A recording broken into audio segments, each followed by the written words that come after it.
Hey guys, welcome to our channel. So in this video I'm going to show you how to import products on Odoo. So simply click on sales. I have already installed this app. Now here what you need to do, just click here. You can see this is the main interface. Here you can import product. Here simply we have opened this, click on products. So now here you can see on the right side there are favorites button. Simply click here. Now here click on import. So now here import your file, just click here. So here we have simple example of this product. Simply click here.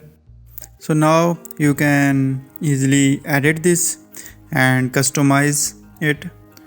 So in this way you can easily import products on Odoo.